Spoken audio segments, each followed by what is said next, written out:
send traffic to things or help it gain traffic, and then that was the end of the story for me. How are you with like handling disagreements? That's the biggest thing that I've realized, having gone from making enough money from faceless traffic. It doesn't matter what I think, I see what the market thinks, and then double down on what the market is loving. How are you measuring the success of the business? Obviously, within the gambling space, we were very much reliant on data. And I had a 7-figure offer on the table, which I turned down and then put smack to death.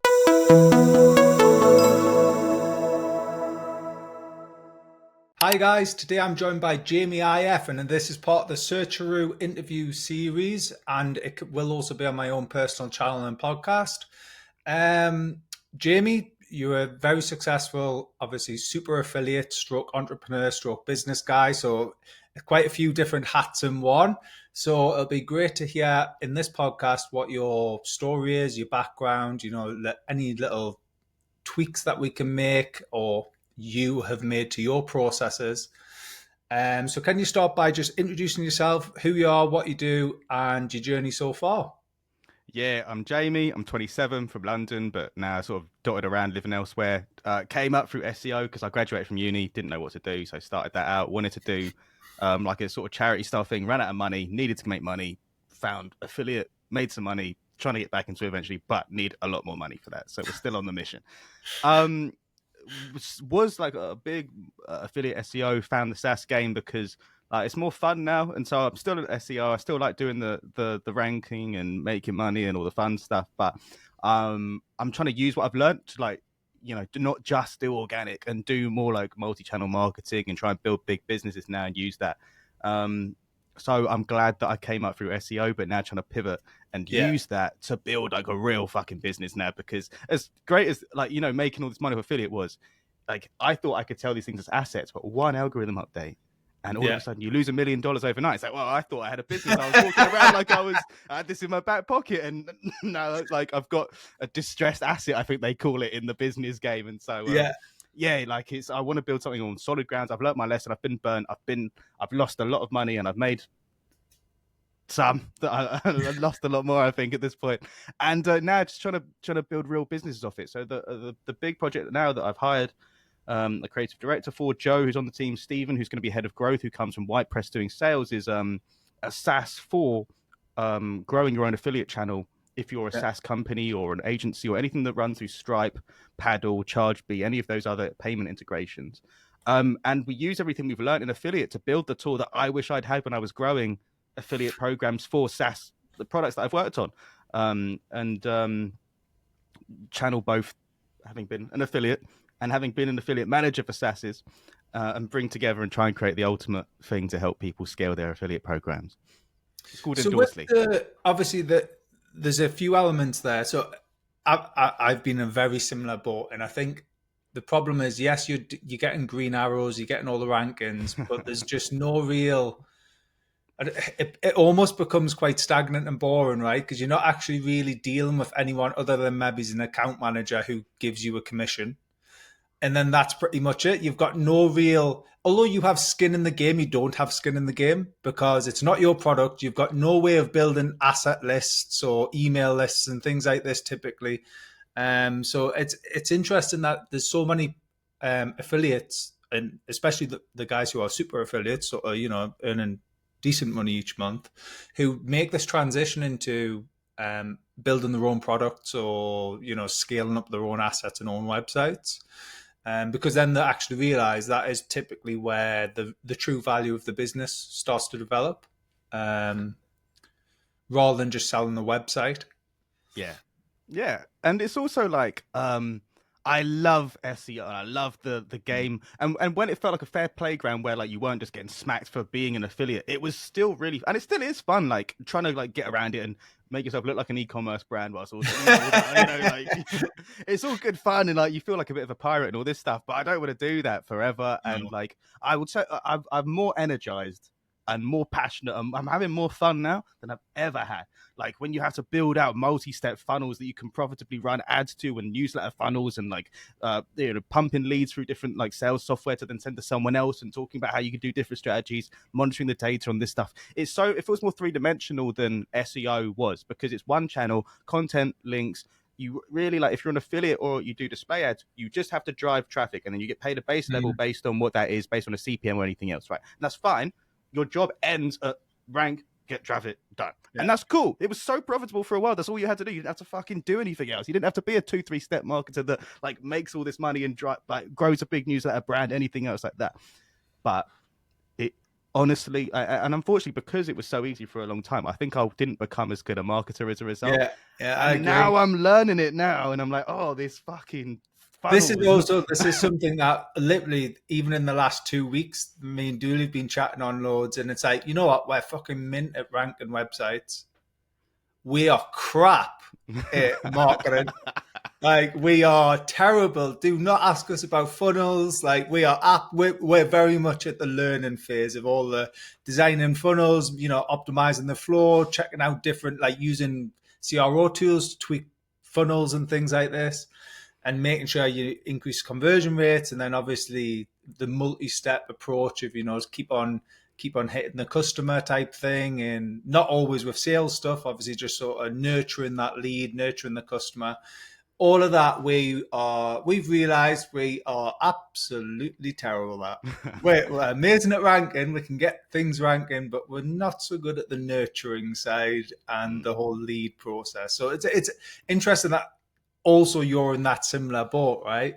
Yeah, Where but you're kind of learning this.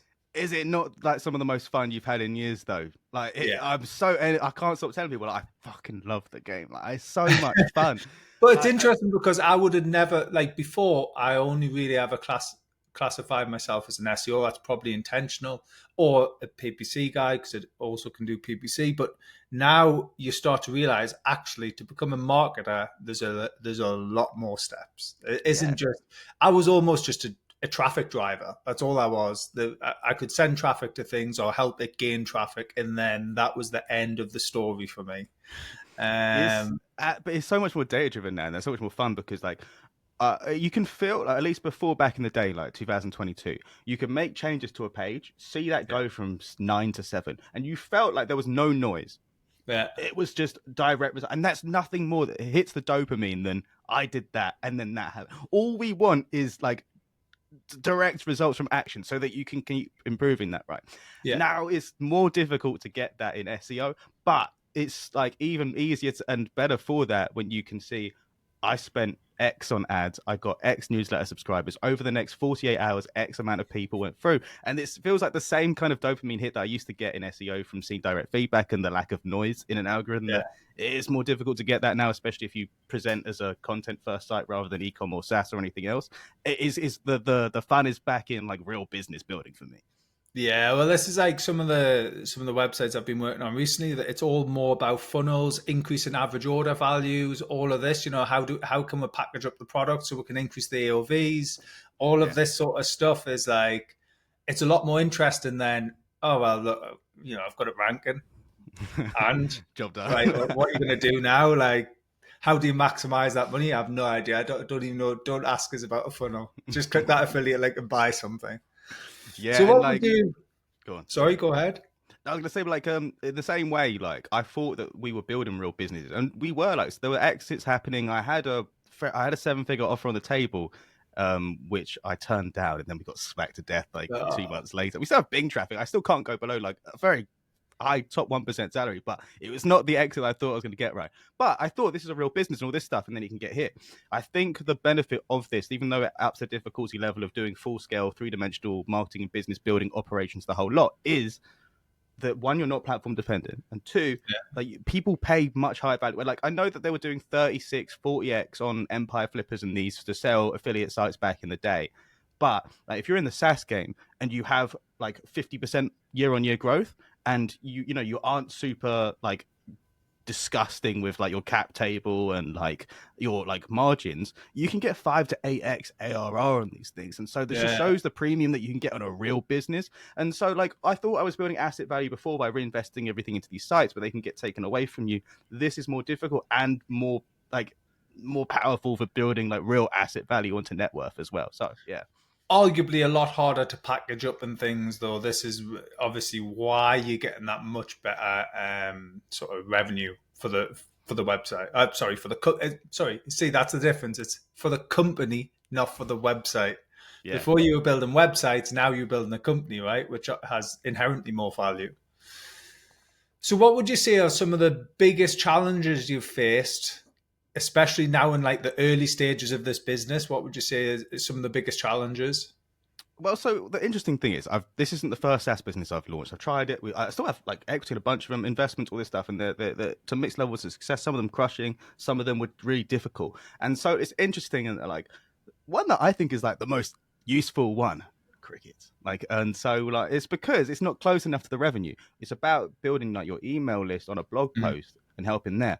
But a blog post email, while it's cool, you don't whip your wallet out for it because it's No. too far away from the revenue. So it's a hard Yeah. sell. And with these things, you've just got to cycle through offers, find the one that hits the zeitgeist, and then double down on those ones. And that's when you know that you've got something that could be a big business because the most people can buy it and you can scale at the right level. And so I'm trying to take my own emotions out of it and go, all right, it doesn't matter what I think. Let's see what the market thinks, and then double down on what the market is loving. And so that's what I'm trying to like scale on now. We think we found that now. Well, I guess with the blog post approach as well, from a paid marketing point of view, it's typically a hell of a lot cheaper to pay for traffic to a blog post than it is to try and target a landing page, which is all designed for CPA offers. So if you can, obviously conversion rates typically are lower, but if you can work out a way of converting that traffic, you're onto a win-win, right? Yeah, I mean more in that like the offer with the SaaS, like so the one that hasn't gone as well, we still like make good money out of it. We'll make six figures or whatever off it, but like so you embed a quiz in your blog, Yeah. use that, engage people, more time on page, better SEO metrics, all the rest of it for organic, but also it will convert newsletter subscribers. Now, I thought that's really cool. That's what I wanted.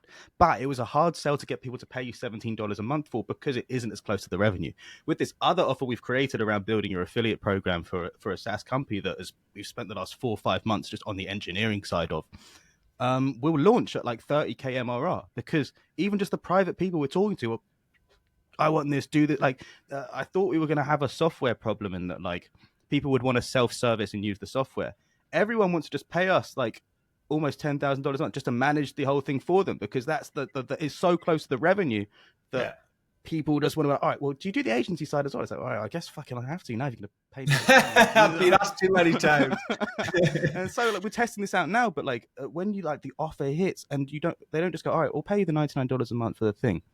We'll pay you, we want even more. We want, what else can you offer us on the network side? And so that's much better feedback than I don't want to pay $17 a month for your software that I thought was cool in it. So you just got to focus on what works and scale it up to see what could be the biggest business. I guess with that though is route to market, get the product to market quick, and you get that feedback pretty quickly of is that going to work or not, right? Because then you can develop your strategy around, no, that one will pivot off that because it's great for a low hanging fruit. However, the fruit is often going a bit rotten and not really taking the upheaval type thing, not getting off the tree quick enough. So what would you say is like obviously you've mentioned you've had quite a few failures within the businesses and things. What would you say is like a setback you've experienced, but then you've sort of, what did you learn from it? I guess it's the SEO algorithm change, man, because like we built like if I showed these to people, they'd be like, okay, these aren't your average like shitty niche sites that you get off Twitter. They weren't big brands. They weren't like retro dodo level. Like we hadn't gone and done the full circle thing with video and everything else. But in terms of the content, it was solid. It was accurate. It was high quality. They were user driven recommendations for the affiliate side rather than just typical affiliate stuff. But they still got hit, and so I was at the beginning. I was frustrated. I spent too much time, I think, trying to recover them rather than like. Because the signals being sent were like, you can recover, and with the absence of like the data, you have to just go, all right, well, I need to make, I need to recover another 30, 40 grand in monthly revenue because that's more profitable than anything else I could do with my time right now. However, didn't work. 7 stages of grief, go through it, and some of them didn't get hit. Like some of them didn't get hit right. We still got we've got one for sale at the moment that was like it was an Etsy store plus an ecom thing that also ranked for some stuff, and so it shows that that's what you should have done from the start because I think we did 20,000 email subscribers just off the Etsy because we're selling low ticket stuff to funnel through. That was an actual brand because people were talking about it on Reddit. On the rest didn't get touched. Also presenting kind of e-commerce, but the ones that got hit were the highest revenue ones, and so you have to learn. All right. this got hit, this didn't get hit. How do we like firstly like figure out how to do a cheeky 301 to get around to an e-commerce intent Yeah. index, like e-commerce first thing that you can also do a little bit of affiliate on, but also you can figure out the drop shipping and try and get the margins in there.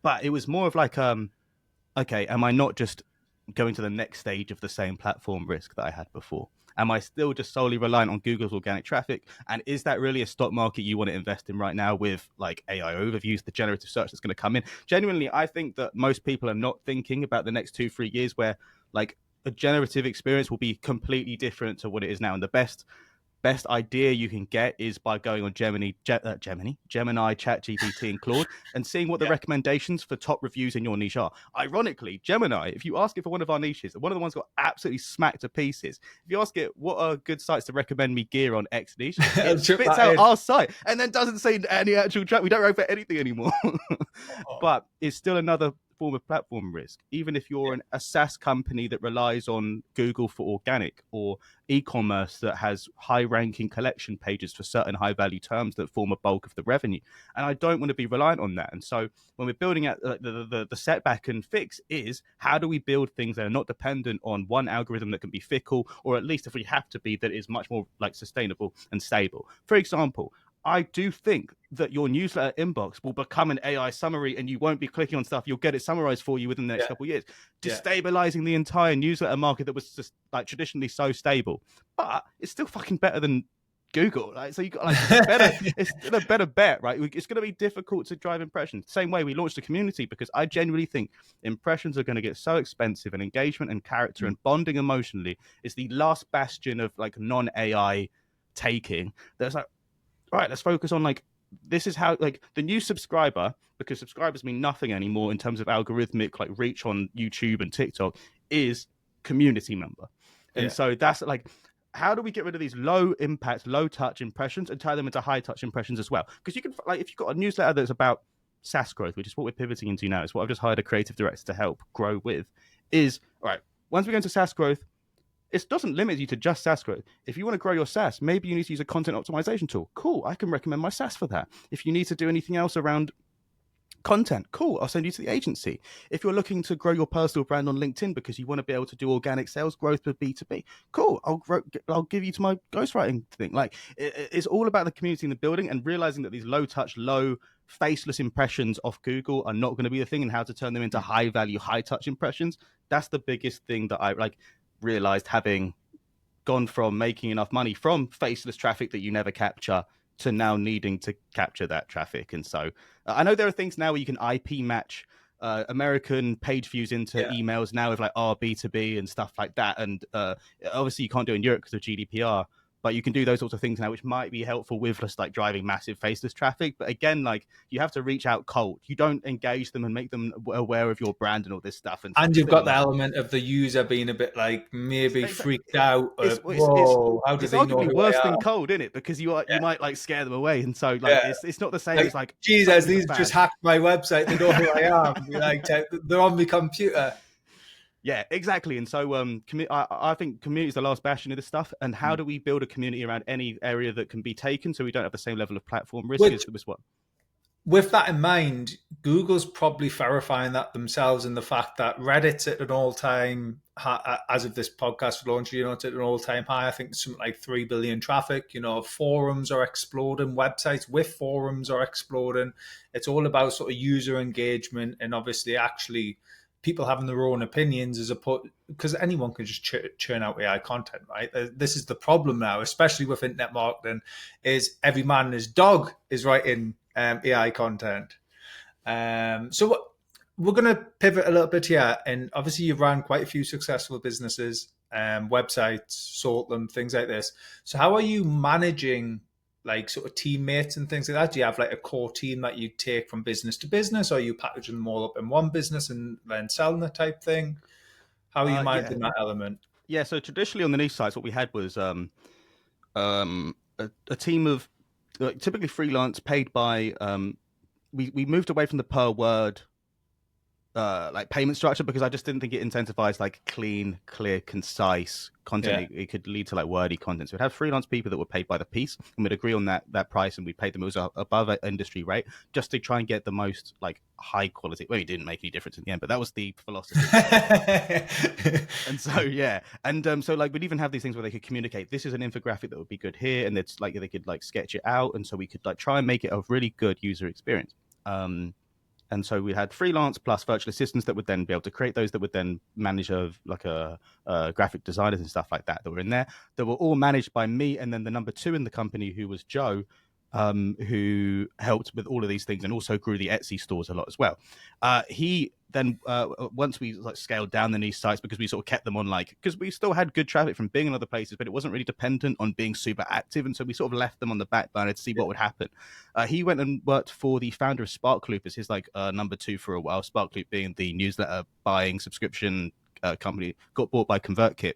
And just in the last week, he's coming back to come on this next project, of which he'll be the creative director, responsible for doing all the newsletter growth, personal brand growth, creating more powerful lead magnets that I just don't have the time or like focus to be able to do, so I can focus on the main like strategy and vision for this new Endorsely project, and then he can focus on the organic side, passing leads to Stephen, who can then convert any like bigger B2B enterprise leads for higher value, and then sort of go on the growth and sales side on one end, and then the organic I do marketing. really like this angle that you're sort of adopting, where you kind of going, you know what, that isn't my bag. So I'm going to get the guy who it is his bag, and he's going to be motivated by that bag, and he'll do a good job. Whereas if I do, or yourself, if you did that job, you probably do it A, half-assed, B, you wouldn't really know what you're doing because it's just not your remit, and C, it's distracting you from the overall overview of the business, and you can get very much tied down by the nitty gritty, right?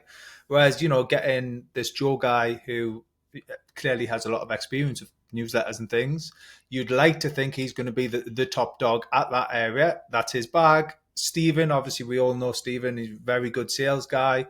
Again, sales, head of growth or whatever, that's his bag. Crack on there. And then that allows you to focus on, right, now what else do I need? Yeah, and so we want to marry the organic lead generation side with his being able to convert them. Like, even like, I'm so new to sales, I don't really do a lot of it. So when like I discovered like HubSpot, when Steven showed it to me the other day, I'm like, oh, this is how people track leads and stuff. Like, this is like level one, like basic shit I that I still don't hate know. that though. Like CRM software and things. I'm like, oh god, like it just bores us to death. CRM. So I understand it, but like, I'm not the guy who's going to sit in CRM software and I'm moving him to step 2 now because he's in this phase. But it's so much better than losing leads, and so like Yeah, being able to move like Joe grows 5,000 people who sign up via this data, enrich those leads, move them to HubSpot. Stephen finds the good potential people, reaches out to them on whatever LinkedIn or whatever we have, and now we've got this full scale organic to sales system that we never had before, and nothing was being tracked. For example, we've got a load of people in the free version of the community. About 100 people joining a month now. We haven't really promoted it, so not many people know about it. So it's only got 350, 400 people in the free bit. But I got a DM the other day because we're hosting a London meetup later this month with Flipper, that about 150 entrepreneurs are going to. And one of the free people DM me like, hey man, can I come? I was like, yeah, sure. Go on his profile, and he's filled out all this data, including that he runs a very large AI company that I had no idea was just sitting in the free version. And if we'd built these systems earlier, that now with Stephen coming on board from October, we'll be able to, we can automatically funnel all the data parts from the Conversion Collective community, so that if anyone would be a great fit, we can let them know, hey man, just so you know, we also run Endorsely to help grow your SaaS company. yeah. And we never would have been able to do that before. And it was like, we were blind and now we can see. And so like, just from like learning these other bits of like surfacing leads without having to do it manually, it's just going to take it to another level that I'm excited about, because it's just so much spare capacity, because I've never done any of it before. Do you find with that it's sort of like when I was involved in the gambling side, I kind of thought the reason why we were pretty successful at that was the ability to action quick. Mm. So like you're taking that, like you've understood it, right? I need to now take action on this, and the action is happening really quickly. Whereas if you were a bigger company with a lot more red tape around things, you might struggle. It might take you 8 months to get something rolled out, right? Or 12 months to roll something out. Whereas, do you think that's probably like quite a good key selling point, is almost like you're able to implement super, super quick? We can integrate new stuff quicker based on feedback for Yeah, sure. yeah, Whether that's on the engineering side because we've got the engineering team, whether that's on the marketing side based on feedback from sales and objections, so we can create content to solve those, anything like that. And that's the best thing about being a smaller sort of mm, grassroots team versus being like a bureaucratic big company that needs sign off on everything.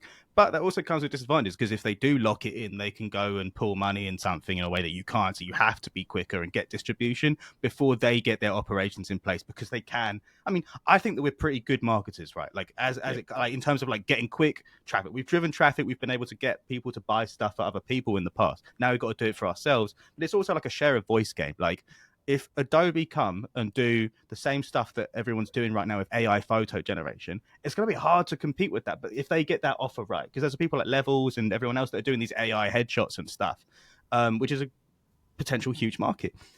They are crushing right now doing 50, 60, 70K MRR because they quickly, as soon as the Flux model comes out, bang, improve the stuff. They can integrate this stuff in a day. As soon as the long tweet API comes out, Hype Fury and Tweet Hunter have let you do that via their thing in a day. Bang. It might be more difficult for a very large like Hootsuite or Crowdfire or whatever the large like social media management SaaSes are yeah, because they have to go through multiple layers. But if they get it right, and the brand has already been built. Oh, I know Adobe's Photoshop really well. You're going to use that because it's already there. So it's you that's have to true. get distribution before they can lock it in. So it is Yeah, like speed is of the essence, and it's the only advantage you've got when you're small. and maybe sometimes that then instead of them trying to code it themselves, they just acquire you. Well, yeah, I think that's if you do get distribution first, the next move is let's buy these cunts, right? Yeah, Like, yeah, don't stop exactly. being annoying. It's even better. So, how do you with obviously your team setup? How are you with like handling disagreements with like teammates, partners? How do you deal with that? I think you've just got to come with the mindset of I don't give a shit if I come up with the right answer as long as we collectively come up with the right answer. And that's easier said than done because ego gets paid and you want to feel like you're right and all this shit. And so it's a constant battle to be like, actually, wait, have I got a blind spot here? Yeah, It hasn't really happened too much yet because it's early. And I feel like the general vision is locked in. This is step one for the next couple of years. Then this is step two. And then step three is when we start doing shit that, like, I know in my mind that we can do that doesn't exist and is going to be, in my opinion, pretty transformative. And mm, so on the vision front, there's not really that much like negotiation because everyone's bought into that vision. But on the yeah, day to day for prioritization and implementation, you can obviously get you. We all agree on the way to get there on the road. But what's the right day to day to do that in the fastest way? Which is a positive discussion because everyone's locked in. Like the worst thing is like apathy. I don't really give hmm, a shit. Like you do what you want. I've already checked out. Like yeah, yeah, you yeah. know, those marriages were like, yeah, I'm not even mad when you fuck me around anymore. I'm just checked out now. I'm just whatever. And that's the worst because it means like you're genuinely like I'm done now. Like Yeah, you like the fact there's emotion is a good thing, and yeah. you have to harness that and make sure that everyone keep going. Like, how do we do this in the best way? And you have to encourage challenging to do that. And hopefully, I've done that well enough. We'll find out if it goes badly wrong or if it goes well. So hopefully you're not sleeping on my floor in a few years. I'm not ruling out. I'll sleep on anyone's floor as long as I save on the rent to build the next company. So moving into like your personal life, then how are you balancing like the demands of running the business and all these different projects with your actual personal life? It's tough. Like Yeah. I'm trying to like I've got friends, I've got like relationships and this stuff to try and maintain all this stuff, and so it is tough and like um I do enjoy this stuff, so it feels kind of like leisure, like or like even if I This is finish the what I'm problem doing. when you enjoy it, it almost like everyone else looking in goes, "You're a workaholic." However, you don't feel like you're working, Yeah, so you're doing a even hobby almost. You even know what I like mean? I'm winding down, right, and I might watch a YouTube video that's like Yeah. tangentially related to an element. Like I'm not that good at cold email, but I might see like a 45-minute banger come up on YouTube. I'm like, all right, locked in, but it's technically work because you're still kind of switched on, right? It's tough. And like, for example, last night I woke up at 2 a.m. and I realized I'd fallen asleep in my day clothes with the lights all on in my room. And I was like, fuck, I don't know what happened here. Didn't brush my teeth, nothing. I had to go and brush my teeth and then like go to sleep properly. Yeah. And I guess I'd just been exhausted from life, right? Because I didn't remember falling asleep. I just woke up and the lights were on at 2 a.m. And so that is obviously a symptom of perhaps unbalanced. And I'm okay with that for the moment because the idea is that you go down to there's a payoff. And the same reason we don't take a job because if you work twice as hard, you can make 15 times more money the exponential gains are so good that I'm willing to put my lottery tickets in to try and win that Yeah. lottery. Yeah. It's the same thing for budgeting time in your personal life, I think. Do I want to do this in my 40s? Probably not. I'll have different kinds of responsibilities. But does my time matrix mean that I can do that better now because I'm not married, I don't have kids, I'm location freedom?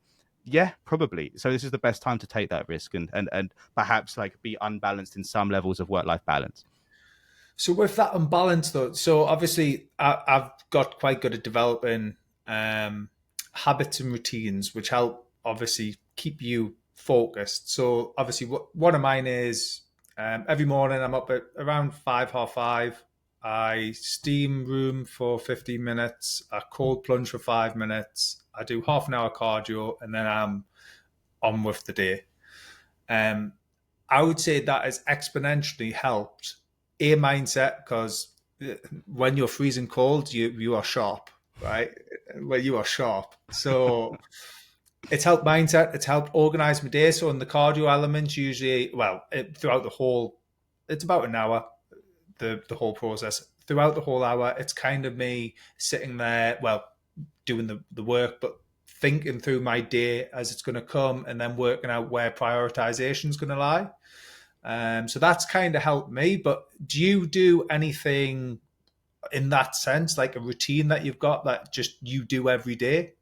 I'm not good at it. I'm not that like I don't wear one of those like Whoop bands because like if you tell me Well, how I haven't close got a it. Whoop, I've got Oh, a whatever they are. Apple You know, Watch. the ones that tell you all the data. I refuse to, because if you tell me how close I am to dying and how shit I really feel, it becomes a thing, right? It's like placebo. Like, oh, now I feel like shit. If I don't know how fucked I am, then I can pretend that I'm It's good. actually a really funny story. This, so the Whoop, when it first came out, I was like one of the first guys to buy it. I said, "This is going to be good." Yeah, I'm into my fitness, I'm into my training and everything. Within the first week and a half, I'd sent it back because I was annoyed that it kept telling me I was tired. Mm, It like says your strain level was super high. You need to rest today. I'm like, I'm not resting. I'm fired up. I'm ready. This is the grind. yeah. It's like, no, you're getting low. You're gonna. It's like it almost tries to panic you that something Yeah, bad's it's a gonna happen. self-fulfilling prophecy if you buy into Yeah, this stuff. And so I don't want yeah, to, for the same reason, right? And I don't have a good routine. You know, I might wake up, smoke a cigarette, have a coffee, and not eat until like 2. 'Cause I'm trying to do this like intermittent fasting thing, right? But I don't have a good routine. I'm often like losing time onto things, and it's a big like reason that I'm not more productive than I am, and I need to do that. But yeah, it's almost something like metaphysical in like being like spaced into 10 different things, not a bit like, and then just fucking sitting down and murdering it because you have to. There's something yeah, romantic in like having like just pouring your heart out onto a laptop on a day, like not being as like structurally sound, but yeah. just like you can hit another level of creative. I know this sounds ridiculous, but like there's a creativity level to imperfection, and like and this is me mostly just making excuses for the fact that I haven't got more structure and motivation, but that's how I feel as well, right? No, I can hear what. We'll get the videographer to label excuse one, excuse two, Oh, it is. excuse three. I'm These are self-aware of the right in fact the that it's box. absolute fucking bollocks, but it does like there is a level to it as well. So with obviously, how are you measuring the success of the business? Are you typically just working it off like, you've got goals of revenue, or are you looking at subscriber levels? Like, how are you measuring the success right now? So for this latest Endorsely project, because it's not had a wide release, we're just talking to people we know and like beta testing certain elements of the offer. We don't have like revenue targets because we thought we were going to launch on 0, and we're actually going to launch on like pretty fucking better than could have ever have hoped, really. But when we do launch, we have revenue targets, but we also have, for example, Joe's organic sort of guerrilla growth hacking marketing kind of role with the newsletter growth. We have set KPIs for like based on bonuses if we hit 50,000 qualified subscribers within a year, with sub goals for things that are associated with that, like LinkedIn account growth, Twitter growth, Yeah, number of like directly linked Endorsely paid subscribers to that based on like tracking parameters that we can do there, and stuff like that. Stephen has his own growth targets that are just revenue based, based on finding people doing the work and all this stuff. And it's also like you have to track the growth of signups over time, yeah, activation, lowering churn, hopefully because of some of the add-ons we're building, net negative churn. That's always a great sign to have. I So guess you'll also be able to eventually work out LTV, all of this sort of great stuff, and then how you can leverage LTV and things like this. even better, because we have the agency, the LTV means that we can spend so much more money on ads than everyone else. I might actually have to ask you to remove that from this because no one, like, they might start doing the agencies. How do you fucking keep it? But you can spend so much more money just based on like the very little data we're seeing. Yeah, We also, like you mentioned, LTV. There's no actual other software, and I've used them all that can calculate. They log into Stripe or whatever integration they have, and they give you the subscription and a yes no for cancellation for SaaS, so that you can keep yeah, adding on the month if they do subscribe or not. None of them are calculating the average LTV of customers that are being sent from that affiliate. And so what was really difficult when I was scaling at Lasso is there's some affiliates that send a lot of clicks and some conversions, but it's difficult to see how high quality those people are yeah. if they're all churning in the first, second, third month rather than lasting for 3 years each. And so what we do is we are the only people that can fetch deep into the integration to be able to see this affiliate, while not sending as many clicks and conversions, is sending the highest quality people. And if you have limited time, you should spend more time warming that affiliate up than this on the face surface looking like this affiliate's doing well. And no one else has built that. We're the only people that have built that level of So analytics. that's really interesting because it could actually be something. Obviously, I've got a bit of a background in the gambling business, but I know within the gambling industry, Mediacal was the platform that we were using, and that would very much what you're saying. It doesn't really tell you the LTV of the actual affiliate. It's obviously telling you how many FTDs you're getting and things like that. Obviously, these are all terms related to gambling, but it's basically telling you, how many people you're getting signing up.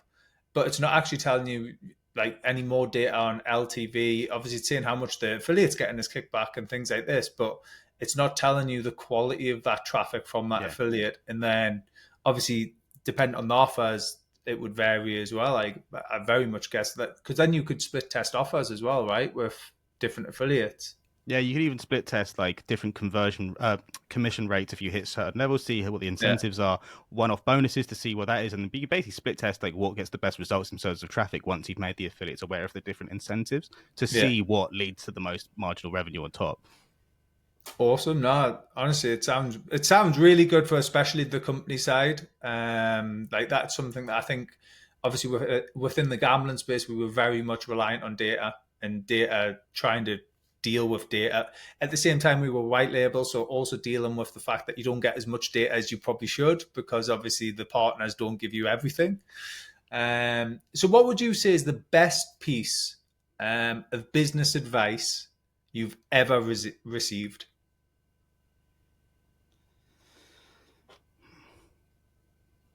Do less. Like I'm a hypocrite, right? Because I tell everyone just do one thing and do it fucking well, and then I go and do 10 things. But like genuinely, like when I had one site, it was doing really well. We put another site, and it outdid the first one, luckily, but like not because we went on a blinder and did amazing stuff. We just got quite lucky. And then we did more and more and more and more, and it was difficult to manage. So would you And say rather than do less, focus more? focus or just do less different projects. And Yeah. it goes the same, but even in one project, like there's usually one feature that if you market right will murder. But if you have an Yeah. offering of 5 features, it can sometimes even make you worse than if you just had the one because you have to do 5 times as good a marketing job to make people aware of the benefits of that. Like I'll give you an example off camera after this of where I'm about to go and fucking destroy everyone in this one quite big niche because they've got it completely wrong and I know exactly how to win that SaaS. So we're going to launch another one which is going to hopefully do like 50, 60K MRR and we'll sell that. But I know that we can crush because there's one feature that they hide that I know everyone wants. And they are like, there's a level of like beautiful clarity that you like. Apple do it really well.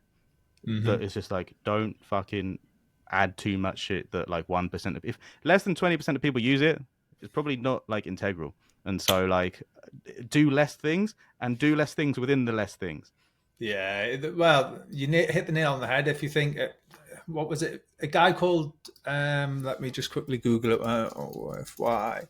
It's been a while since I watched his clip on YouTube. Simon Sinek, Start with Mm. Why.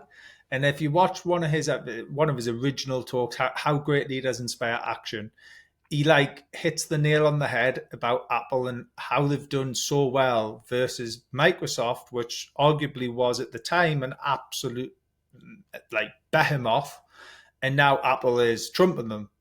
Mm. and it's all because of that Y position, right? And they do.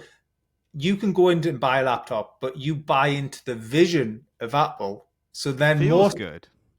most people stick with Apple products because it all feels good. Like, why wouldn't you be with Apple, right? Yeah. And this is like the argument I have over and over again with people, especially ones who are Android, Samsung. So yeah, but how many laptops you had in the past like 10 years? Now I upgrade my Mac quite often. It's at the end of the day, it's my livelihood. So every Yeah. 2 years, when that warranty expires, it gets traded in, or it gets passed on to a family member, and I get the brand new one. However, That's a that same profitable lap play, by the way. If you save zero point 0.1 seconds per button click over time based on your hourly rate, that's exactly. an extremely. Like, people are so dumb. They'll be like, yeah, I'll just use something. So, okay, congrats. You just cost yourself 50 grand that year. Yeah, exactly. And then my point on it as well is A, I don't mind spending because it's a tax write off. B, generally, Macs hold the value so well that if you wanted to sell it, it's actually costing you like 500 to £600 or something for the new upgrade, which is even quicker again. And then C, it just feels good. Yeah. I like having good stuff. Whereas I hand, say, a laptop on, and I think my dad still has a laptop that I bought 10 years ago, Mac, and it's still working absolutely fine for him. If I handed on a PC laptop, Microsoft, it would probably be broke. Like it just would be. Like it is usually what happens with them, right? The kind of longevity of the products, Yeah, I bought the new M3 Mac like a week ago right? to trade in for my MacBook M1 Pro. So I had that about 4 years, and it still lasts all day, and it's still fast. Like I want like this one has 24 gig RAM, so I was like, fuck it, I want this one. The other one had 8. It kind of gets so and the 8 like 16 would have been fine, but like 8 like you start to get a bit slow with the amount of tabs I have open because I'm a bit ADHD Yeah. with having fucking 70 open. But it's still like for all intents and purposes works fantastically well So despite being 4 years you're old. you're a fellow tabber as well. I'm a Oh, of tab course. guy. And Do you have I'll one read that tab? next week. Do you have one tab on the extension? So you press it and it gets rid of them all into one tab. No, I'm not even that organized. I have like just 3 browsers open with all the different ones that I'll get to at some point. This is one of my problems as well. So it's actually quite a funny story as well. So I've went into Apple before. I'm currently on the M1 Pro Max or whatever it is. I can't remember what gig and things, but the next upgrade is when hopefully the M4 comes out this Yeah. this year at some point. So that's going to be my next one. And I went into the store when I was buying this. He's like, what the guy, the Apple sales guy's like, well, what do you need it for? Type thing. Are you like a power user? I'm a power user, mate. Honestly, I need it like this top range one and all this. He's like, well, what do you do? I'm like, bit on Chrome, bit in an email, a few spreadsheets, Firefox. a few spreadsheets. He's like, mate, you literally need the bottom end one. Like, I'm like, I want the best one. Like, I'm buying this for a reason. You know what I mean? It feels good. Uh, so then, well, summarizing, obviously both Apple lovers. Obviously, you're a successful entrepreneur. What would you say that, or what would you wish people would understand more about being an entrepreneur before they kind of try and make that leap? um, I have two sides of this same opinion from what I'm about to say. One, like, I think that entrepreneurs on, especially online, seem to like have this weird condescension thing towards people that don't, and I find it so weird. Like, I've seen like normie or wagey going around. I think that's the fucking stupidest thing ever. There's nothing wrong. Like, Yeah, it's a disease when you feel like nothing's good enough that most entrepreneurs have. Like, what's the next thing? yeah. What's the next thing? A lack of satisfaction and contentment with what's been done and the hill that you currently stand on. And I think that's the dumbest thing, and it reeks of insecurity from the people saying those things. There's absolutely nothing wrong, and it's one of the most gallant and like honourable things you could do is sign off at 9, be a great family person, 9 to 5, whatever. Not 9. I mean 9 p.m. fair and play. You're doing bits at 9 p.m. if you're doing that, but like, and then being a great person, having great fulfilling hobbies, and being content and happy. Some people are afflicted with something that says, "What's next? I need to do more," Yeah. and the requirement for ownership, the lack of ability to take feedback from other people and be managed, which is not a problem. But I think there's a weird condescension from some people that you have to do this. You have to like I would this. like 1,000% agree with that logic. There is like I've got very close friends, some of the best men and things, and they have pretty much a 9 to 5. Most of my friendship group, other than like the SEOs and things, a lot of them do have a 9 to 5. And what I do, there's something very nice about it in the sense that it hits 5 o'clock, they've clocked off. Whereas I'm still getting 55 messages, 60 tasks building up every single, like almost like every other hour. It's just building and building and building. And I have to keep going back and sort of answering them. So there is something like at the end of the day, everyone, you need that mentality as well. You need them people. I like to call them worker bees almost. Mm. Like they literally turn up, they'll clock on, they do their work and they clock off. But Yeah. it's because that is literally their focus, that's their job. You don't want someone in that position who is almost like a scatterbrain, who's just like circling around all day and then not really clocking off and just causing chaos. Yeah, but there's the other side, and as I mentioned, I hold the other side too, and that there are some people that want to have structure built for them, work 7, 8 hours a day, Yeah, and expect the same results that you put in without the same level of risk, without the same level of stuff, and it works both sides. There's both absolutely sides. Yeah. nothing wrong with being someone who prefers to have the structure built for you, who doesn't need to be, who doesn't need to put the same financial risk in play, and maximizes what they get year to year. But then also people will go like, I could do your job. It's like, or Mm-hmm. like, why do you earn whatever more? And it's like, well, actually, I think if you did a week in this same position, you would understand that. And so there's both sides, right? You Yeah. absolutely get your guaranteed salary bonus, and I think it's good to incentivize so that people want to take ownership in that as well. That's absolutely beautiful, especially when you have that in your team. You feel like everyone's going to war together. Nothing better than that. But at the same time, you can't be mad for someone who has taken on that risk. And it's only fair that if you are willing to take on risk, the benefits are exponentially larger. If I take on 3 times the risk, I'm not taking on that risk unless there's a 15x return. And that's Yeah. how it is, right? The returns are extremely good if done correctly because not many people want to take those bets. People prefer structure, and that's fine. And there's no condescension. There's a great contentment in signing off at 5. But then you also can't complain that the risk multipliers are very, very, very profitable if you are the person to complete that project and do it successfully and build that business. And so I hold both of those opinions on entrepreneurship, and I think both of them are correct. I would completely agree as well. So this is pretty much the end of the podcast, guys. Obviously, Jamie's enlightened us with loads of things on his own business, his own personal experiences, and things like that. Jamie, how can people find you online? What's your social media? What's the best way of getting in touch with you if people are either interested in Dorsely or just getting in touch, part of the community? Yeah, so I blog at increasing.com. My Twitter is at Jamie_IF. If you type in the same thing on LinkedIn, you'll find me. And the Endorsely project is endorse.ly.com.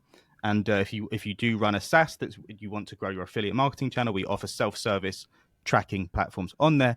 And if you do have big budgets, if you're recently VC funded or whatever else, we do offer bespoke management contracts. They are very expensive and you need to have the right kind of product. We turn down most people, but if you do want to apply and join the wait list, you can do so on endorsely.com. Awesome. Cheers, Jamie. Thanks for coming on. Cheers. Enjoyed that a lot. Cheers, Carl.